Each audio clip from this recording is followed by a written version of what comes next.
Welcome again to Knee to Knee. And so today, really what I want to do is just take a brief couple of minutes, and I promise I'm going to keep this short. The last run through I had of this ended up being 15 minutes long, and I don't think we need to have it be that long. So I'm going to shorten it up a little bit and not chat as so much along the lines. So let's get right into it. You may have noticed over the last few weeks a little bit of different iterations of the logo that we've had, from an original logo, which was double helix, which was what we started the podcast with. And then over time, we actually changed it to knee to knee. Today, I want to talk about why we went to knee to knee. I've had several people ask me that question. And so we thought, let's just make certain that you understand. And hopefully, I can convey the deep meaning behind that. And really, it comes from two different stories, two different experiences that I've had in my life. And the first one happened around the time I was 20 years old, and I was on a church mission. And at that time period, I'd had, if those of you that have listened to a little bit of episodes here and there, then you know that at one point when I was a kid, I had a pretty rare bone disease in one of my hips. And so I was having struggles with this hip while I was serving this church mission. And I remember going into the mission leader, and this was the first time I had met him. I'd only had about 7 months left to go on my mission. And so I was going to get home and everything would be great, I guess, right? But I remember having some struggles with this hip at this time, and I was really trying to figure out if I was going to stay those last 7 months. And so I remember sitting down with this mission leader. Now, to give you an idea, um, it was the most uncomfortable meeting I've probably had to that point in my life with a church leader.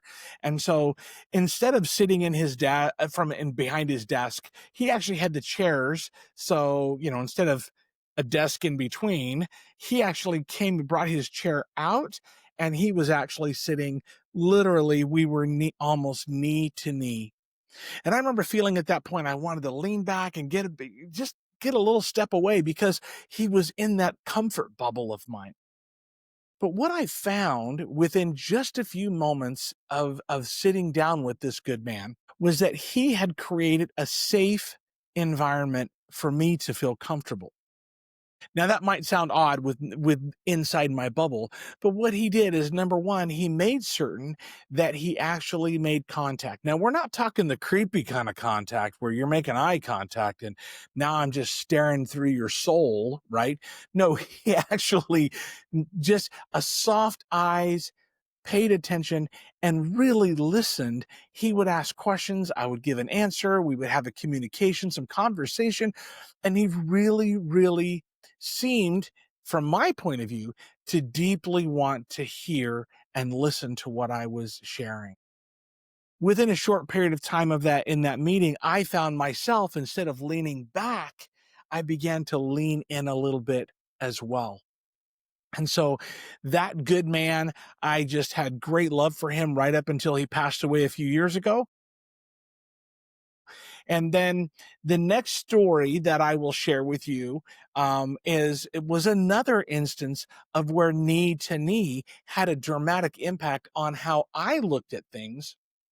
And so not long after my accident, I was in my very, very first race, which was a 5K and in my everyday wheelchair. And I get all the way to finished with this race, and I completed. It was great. And I met this young lady, and she asked me at that time, she said, "How long have you been pushing?" Well, in racing, wheelchair racing, pushing is what they call it. They're going for a push. And I told her this was my first race. And she mentioned that her father had had been pushing for more than 30 years. And she finally told me who her dad was. His name was Kurt Brinkman. And I had read an article when I was dealing with that bone disease as a kid about Kurt. And Kurt was just, in my mind, was this amazing guy. He was off when I read this article, he was off winning gold medals, and he's a Paralympian and one of the first, if not the first person to complete the Boston Marathon in an everyday wheelchair. And he raced in the St. George Marathon from a racing wheelchair. I don't know how many times. And so he was just, when I was a kid, I remember thinking, if I'm ever in a wheelchair one day, that's the kind of guy I'd want to be. And so that's part of why I did that very first race. And so she asked if I wanted to meet Kurt, and I was all over it. I'm like, absolutely, I would love to meet him. Well, Kurt and I met outside of a gym not far from our homes because we actually, ironically, lived in the same town. I did not know that. And we met in front of a gym, and Kurt was a double amputee. And so instead of knee to knee, it was probably knee to stump. Kurt was just one of those guys that just a super nice guy. And the same thing, we rolled our wheelchairs up and we were knee to knee. Now, Kurt had a very soft soul about him. He was such a good man, and he listened, and he made me feel comfortable, and he made me feel understood about the struggles that I was experiencing and going through as a new guy in a wheelchair. And so that was an amazing experience. And I remember getting in, we both left and we got on our vehicles and he drove off, and I remember sitting there and crying. I got on the phone with my wife, and it was, oh my gosh, somebody understands what I'm feeling and what the struggles I had. And I was very fortunate to be able to, because of that introduction to Kurt, I was able to get involved in hand cycle racing and meet an amazing group of people that were part of the disabled community that were actively involved in just being out there and doing things. And so because of that one meeting with Kurt, the reason we went from double helix over to knee is because the slogan is where the magic happens. If we want to make deep, lasting, meaningful connections with someone, we have to be, according to the book of Mark, not the biblical Mark, obviously, but my Mark, my book of Mark, we have to have that connection with them face to face, to see them, to feel of their energy, to feel of everything about them, to be able to have that deep, lasting connection.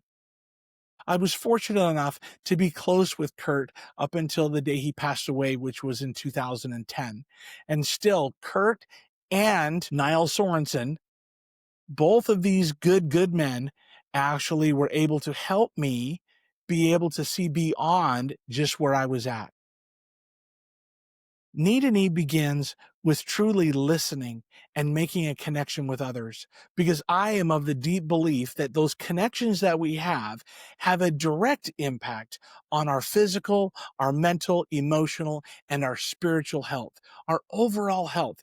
And that's why we've tried to have several different people, several different walks of life come on the podcast with us, because those connections all have an impact on our health. And so with Knee to Knee, we're going to continue the process, going to continue the conversations. I'm going to share stories. I have some fun stories that we're going to share in future episodes about wildland fires and different races and just all kinds of things that I've experienced, that we can take a look at what is the one thing I can do today to make a difference. So for this brief episode, what is the one thing that you can do today that will make a difference? It really comes down to honestly and deeply listening and focusing in, being present with the person that you're with. I'm not the best at it, and I'm probably at times one of the worst at it, but that's something that I continue to work towards, and I think we all can. So the one thing today is spend time and really focus, set aside all the distractions with the individual that you're with, and make sure that they know that you are there. And at that moment, they are at that level of importance that you would want to be yourself. So thank you for joining us, and thank you for helping us as we walk through this rebranding of Knee to Knee. So appreciate all of you as we grow and work on the channel. And we've got some great episodes coming up. Look forward to continue sharing with you. And thank you again. Hope you have a great rest of your day, and welcome to Knee to Knee.